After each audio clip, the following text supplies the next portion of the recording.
হরি ওম।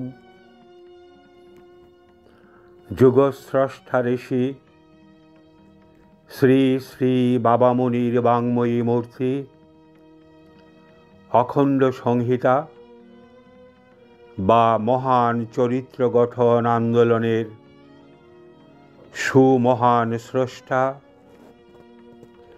কর্মযোগী সন্ন্যাসী অখণ্ড মণ্ডলেশ্বর শ্রী শ্রীমৎ স্বামী স্বরূপানন্দ পরমহংসদেবের উপদেশ বাণী। চতুর্বিংশ খণ্ড হইতে পাঠ। ব্রহ্মচর্য এক শাশ্বত বস্তু।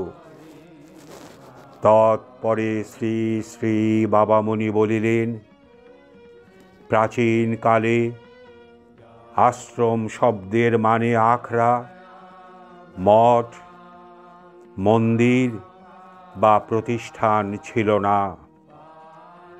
আশ্রম বলতে বোঝাতো একটা নির্দিষ্ট ধারার জীবন যাপনের আদর্শ, যাকে অনুসরণ করে জীবনের একটা নির্দিষ্ট যুগকে পরিচালিত ও নিয়ন্ত্রিত করতে হতো।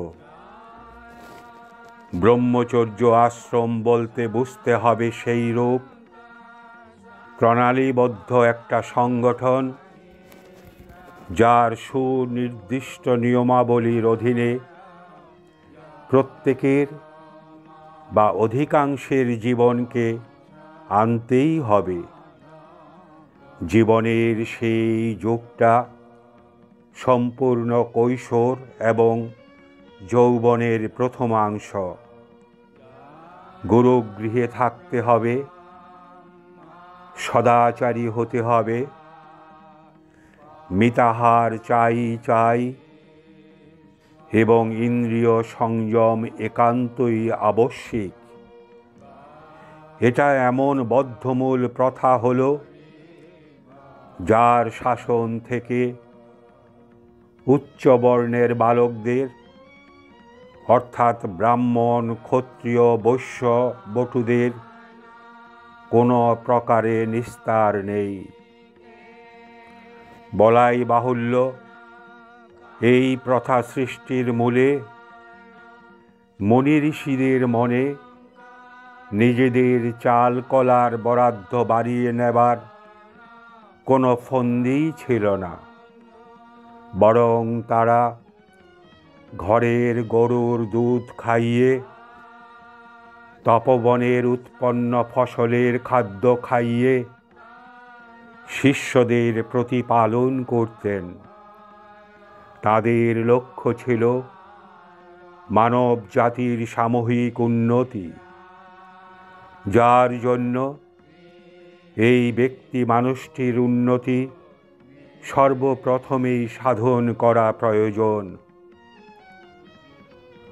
পৌরোহিত্যতন্ত্র পুরোহিতের লোভজাত সৃষ্টি হলেও হতে পারে,